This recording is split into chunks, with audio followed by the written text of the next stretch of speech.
If you've ever felt the sting of family rejection, you know exactly how it can twist your heart. Please drop a like on this video and subscribe. If you've ever dealt with toxic family members, your support helps us share these important stories with others who need to hear them. It was a perfect summer evening in Maine. The restaurant terrace overlooked the Atlantic, waves crashing dramatically against the cliffs below. I could see my entire family, all 23 of them, through the floor, 2 ceiling windows, laughing and toasting at 3 long tables pushed together in the private dining room. My brother Thomas stood up, raising his glass for what appeared to be yet another heartfelt speech. I couldn't hear his words through the glass, but I could see my mother dabbing her eyes with a napkin while my father beamed with pride. I was seated at a small table on the outdoor terrace, alone, nursing a glass of scotch, the same scotch I'd been gifted for my 40th birthday last year by people who now wouldn't acknowledge my existence.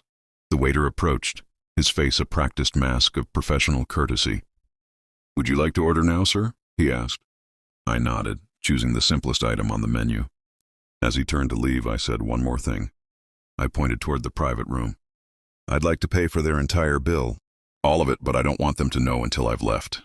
The waiter blinked, his professional mask slipping for just a second, as he looked between me and the boisterous family gathering inside. "Of course, sir," he said finally. "I'll arrange it with the manager. My name is James Harrington. 3 months ago, I was the CFO of my family's shipping company, Harrington Maritime, a position I'd held for 15 years. 3 months ago, I still had a family. I was the middle child of 3 sons. My father, William Harrington, built Harrington Maritime, from a single fishing boat into the largest private shipping operation on the eastern seaboard. My older brother, Thomas, was the face of the company, charming, handsome, perfect for client relations. My younger brother, Michael, was the creative one, always coming up with innovations to make our ships more efficient. And I was the numbers guy, the one who made sure we actually turned a profit. For 15 years, I'd worked 80-hour weeks. I'd missed anniversaries, birthdays, even my own wedding rehearsal dinner because of work emergencies. My wife eventually left me, tired of competing with spreadsheets and financial projections. I barely noticed. Company was my life, my purpose, my entire identity, and I was good at it. Under my financial leadership, Harrington Maritime had tripled in value. My father was turning 70 this year. The grand family reunion was planned to coincide with his birthday and the announcement of his retirement. Everyone knew Thomas would take over as CEO. That had been the plan since we were children. What nobody expected was what came next. 2 days before the announcement, my father called me into his office. "James," he said, leaning back in his leather chair, "you've always been the reliable one." "The steady one," he sighed, running a hand through his silver hair. "But the company needs more than reliability now. It needs vision." I nodded, keeping my face carefully neutral. I'd heard this speech before. "Thomas will take over as CEO," he continued, "and Michael will be CIO. They've already got some exciting plans for expansion." I waited for him to mention my role. The silence stretched uncomfortably. "And me?" I finally asked. My father looked away, suddenly interested in the model ship on his desk. "We're bringing in someone from outside for the CFO position. Fresh blood, new ideas." The words hit me like a physical blow. After 15 years, my voice was barely a whisper. "You're replacing me." He had the decency to look uncomfortable. "Not replacing. We're offering you a position on the board, advisory capacity, less day-to-day stress, less responsibility, less power, less everything." "This decision," I said carefully, "was it unanimous?" My father's hesitation told me everything. "Thomas and Michael had orchestrated this." "My own brothers. It's what's best for the company," my father said finally. I stood up, legs oddly steady, despite the earthquake happening inside me. "Icy," was all I said before walking out. That night I received an email, formal notice of my transition to the board, effective immediately. My replacement to Slick MBA from Morgan Stanley would start the following Monday. They couldn't even wait until after my father's birthday celebration to push me out. The next day I went to the office early to clear out my desk. 15 years of my life in 3 cardboard boxes. As I was leaving, I ran into Thomas in the elevator. "James," he said, surprised. "What are you doing here so early?" I held up my boxes. Understanding dawned on his face. "Oh, well, the transition, Dad told you." I nodded. "Congratulations on the promotion." Thomas had the grace to look uncomfortable. "It's what's best for the company, James. You understand that, right?" Nothing personal, but it was personal. Very personal. Thomas shifted awkwardly. You're still coming to Dad's birthday dinner, right? The whole family will be there. Of course, I said, my voice perfectly even. I wouldn't miss it. The elevator doors opened and I walked out without looking back. At home, I sat with my boxes untouched in the hallway. 15 years, 80-hour weeks, holidays missed. A marriage sacrificed. All for a company that could discard me without a second thought. But it wasn't just the company. It was my family. My flesh and blood had decided I was disposable. I spent that day in a fog, moving mechanically through my empty house. But as evening fell, something changed inside me. The shock began to fade, replaced by a cold, clear purpose. I would not let them see me broken. I would show up at that birthday, dinner with my head held high, and I would watch them very, very carefully. The dinner was at my father's favorite restaurant, an upscale seafood place overlooking the ocean. I arrived 20 minutes early and asked for a table on the terrace. Rather than joining the private room reserved for our party, the mad, it seemed confused but accommodated me.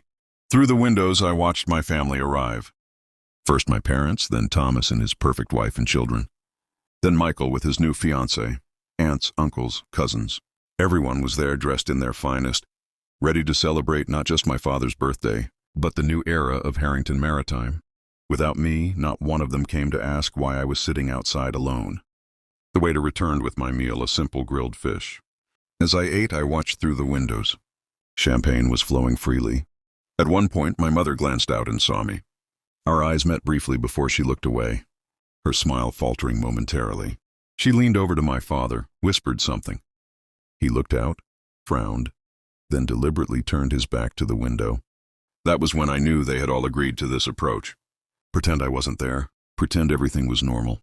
Pretend they hadn't just betrayed and discarded a son and brother who had given everything to the family business. I finished my meal slowly, savoring each bite, washing it down with the excellent scotch. Inside, Thomas was now standing, making some speech. Everyone was laughing, clapping. A birthday cake appeared, candles blazing. I called the waiter over as they were singing. I'd like to pay for everything, I said quietly. Their entire celebration, the cake, the champagne, everything. The waiter hesitated. Sir, that bill will be ... substantial. I smiled thinly. I'm aware. I also want to add a 25% gratuity for the staff. His eyes widened slightly. Very generous, sir. I'll arrange it immediately. I handed him my credit card, then resumed watching the festivities through the glass. For 15 years, I'd managed the finances of a multi-million-dollar company. I'd looked at spreadsheets and financial reports until my eyes blurred. And in doing so, I'd noticed things. Small inconsistencies, unusual transfers, strange patterns in client billings. Nothing major. Nothing worth raising alarms about. Enough to make me curious. I'd started keeping notes, detailed, meticulous notes. It had become a habit, really. My own private audit of Harrington Maritime's books, not because I suspected anything serious, but because that's who I was. Thorough, cautious, detail-oriented. Those traits might not be as flashy as Thomas's charm or Michael's creativity, but they had kept Harrington Maritime profitable for 15 years, and they had also created a comprehensive record of every financial transaction the company had made during my tenure. I watched as my father blew out his candles. If I'd been inside, I would have heard them cheering. Instead, I sipped my scotch and considered the future. When I'd been abruptly removed as CFO, I'd taken nothing from the office but personal belongings. No company files, no financial records, nothing that wasn't mine. I didn't need to. Everything I needed was already safely stored in multiple locations. The result of years of careful documentation, not taken in anger or with malicious intent, but simply accumulated through the diligent practices of a cautious financial officer. The waiter returned with the check folder and my credit card. It's all been taken care of, sir. The manager asked me to thank you for your generosity. I nodded, signing the receipt and adding an additional cash tip for him personally. One more thing, I said. When do you plan to inform them that the bill has been paid? He glanced at his watch. The manager said he would tell them when they asked for the check, which should be soon. Perfect, I said, standing. I'll be leaving now. Tell them, ... I paused, considering my words carefully. Tell them it was a gift from the former CFO. The waiter's eyes widened slightly, but he nodded. Yes, sir, I understand. As I walked through the parking lot, I felt lighter somehow. The Harringtons had made their choice. Now it was time to make mine. Over the next few weeks, I maintained complete silence. No calls, no emails, no contact with any family members. I moved methodically like I was executing a carefully planned financial strategy. First, I bought a modest but comfortable cottage on the coast of Maine, about 2 hours from the family's main operations. Close enough to keep an eye on things, far enough to start fresh. Next, I contacted 3 former clients I had personal relationships with, ones who had always dealt directly with me rather than Thomas or Michael. Just friendly check-ins catching up. I didn't disparage Harrington Maritime or mention my departure. I simply listened, and what I heard was interesting. Service quality had declined. Response times were slower. Prices had inexplicably increased. My replacement, it seemed, was not working out as planned. Through industry contacts, I heard that Thomas had immediately implemented his visionary expansion plan, purchasing 2 new ships and committing to contracts that stretched our their fleet thin. Michael had redesigned their logistics system, causing chaos in the shipping schedules. The first call came 3 weeks after the birthday dinner. Thomas, his voice strained despite his attempt at casual friendliness. "James, how are you? Haven't heard from you in a while." I let the silence stretch before answering. "I'm well, Thomas. What can I do for you?" He cleared his throat. "Well, we're having a bit of a situation with the Anderson account. They're threatening to take their business elsewhere, and you always had a good relationship with them," I said, keeping my voice neutral. And another uncomfortable pause. "I thought maybe you could reach out to them, smooth things over for the family." I almost laughed. Now I was family again when they needed something. "I'm afraid I can't help," I said evenly. "As you pointed out, what's best for the company is new leadership and fresh ideas.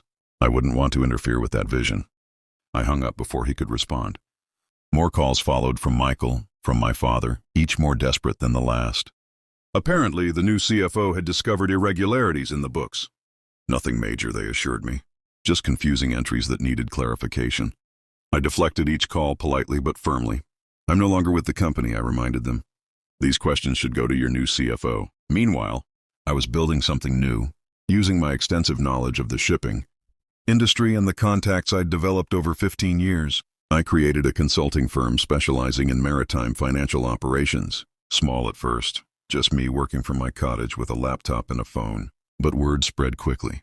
Former clients impressed with my past performance sought my advice. Competitor companies aware of my reputation requested my services. Within 2 months, I had to hire an assistant. By the 3rd month, I had 3 employees and was turning down work. But I wasn't just building a new business. I was watching and waiting because those irregularities the new CFO had found were just the tip of the iceberg. The notes I'd compiled over years documented a pattern of questionable decisions. Nothing illegal necessarily, but definitely unsustainable. Thomas' grand expansion plans were built on financial projections that I knew were wildly optimistic. Michael's operational changes had created inefficiencies that were bleeding money daily, and without me there to apply the brakes, they were accelerating toward disaster. The 4th month brought another family event to my nephew's graduation. An invitation arrived in the mail, clearly a peace offering. I sent a generous gift, but declined to attend. Instead, I continued building my new life and business. My small consulting firm was gaining a reputation for excellence. Industry publications had begun to mention us. Former colleagues reached out interested in joining my team. I remained polite but distant with my family. When they called, which was increasingly often as their financial situation deteriorated, I listened, expressed sympathy but offered no solutions, and I continued to monitor Harrington Maritime through industry channels and former associates who still worked there. 6 months after my removal, Harrington Maritime declared bankruptcy. Thomas had overextended on the expansion, taking on enormous debt to purchase ships they couldn't adequately staff or manage. Michael's operational innovations had alienated long-term clients who took their business elsewhere. The new CFO, overwhelmed by the snowballing financial disaster, had resigned after just 4 months. The news didn't give me pleasure. These were still my family members, people I had loved and trusted. But I felt a certain vindication, my caution, my attention to detail, my lack of vision. These had been the very things keeping the company stable all those years. The real blow came a week later when the Harrington family home, the sprawling coastal property where we had grown up, which had been in our family for 3 generations, was put up for sale to cover debts. That was when my mother called sobbing. "James, please, we need your help. Your father won't admit it, but he's devastated. This is killing him. Her voice broke. We made a terrible mistake. For the first time in months, I felt my resolve waver. What exactly are you asking me to do? Mom, come home, she pleaded. Help us fix this mess. You always knew how to fix things. I closed my eyes, suddenly exhausted. I can't just wave a magic wand and make everything better. The company's in bankruptcy, but you must know people, have connections, something. The desperation in her voice was painful to hear. I'll think about it, I said. Finally, that's all I can promise right now. I spent that night staring at the ceiling, wrestling with complicated emotions, anger, hurt, vindication, but also grief, and underneath it all, a persistent sense of family obligation that wouldn't quite die despite everything. The next morning, I made some calls. I had indeed made connections over the years with investors, with industry leaders, with financial institutions, people who respected my work and my integrity. By the end of the day, I had arranged a meeting with a potential investor group who might be interested in acquiring and restructuring Harrington Maritime, not out of the goodness of their hearts, but because with proper management, the company still had value. I called my father. I've set up a meeting, I said without preamble. Wednesday at 2 p.m. The Sullivan Group is interested in possibly acquiring and restructuring the company. Silence, then a shaky inhale. You did that for us. After everything, I did it for the employees who were losing their jobs. I corrected him and for the family legacy, but I have conditions. Anything, he said quickly. Thomas and Michael need to step down from operational roles. I stated flatly. They can remain on the board if the new owners agree, but no direct management. The new owners will bring in their own executive team. A long pause. They won't like that. That's not my concern, I replied. Those are my terms for facilitating this meeting. Take it or leave it. Another pause. I'll talk to them. The meeting went better than expected. The Sullivan Group saw potential in Harrington Maritimes, established roots and client relationships. They agreed to retain as many employees as possible and to keep the Harrington name. To my surprise, they also asked if I would consider returning as CFO under their ownership. I declined politely. My consulting firm was thriving, and I had no desire to step back into the past. As promised, Thomas and Michael were removed from operational roles. Though they were offered minor positions on the new board, largely symbolic with little real power. My father was given an honorary chairman emeritus position, mainly to save but face in the industry. The family home was saved, though significant. Assets had to be liquidated to satisfy creditors. Which brings me back to that restaurant terrace, 1 year after the fateful birthday dinner. This time, the family gathering was to celebrate the successful restructuring of Harrington Maritime under new ownership. My entire family was their parents, brothers, their spouses, children, extended relatives, everyone except me. I had been invited, of course, multiple times with increasing urgency. My mother had called the day before, practically begging, "Please, James, it would mean so much to your father, to all of us." But I had declined politely. I have other commitments, I'd said. Give everyone my best. Instead, I made a reservation at the same restaurant, at the same terrace table overlooking the ocean. I arrived early, watching as my family filtered in, still unaware of my presence outside. The scene was eerily similar to a year before, but the mood seemed different, more subdued. My father looked older, the lines in his face deeper. Thomas and Michael moved with less confidence, their smiles strained. I ordered the same meal, the same scotch, watched the same family dynamics play out behind glass. But this time, when the waiter came to take my payment, I had one additional request. "Please deliver this to them," I said, handing him an envelope along with my credit card. Inside was a simple note. "Congratulations on the restructuring. Wishing you all the best in your new roles. James." The waiter's eyes flickered with recognition. "Sir, if I may." ... You were here last year as well, weren't you? I nodded. You paid for their celebration then too. Good memory, I said with a small smile. He hesitated. If you don't mind my asking ... Why sit out here alone again?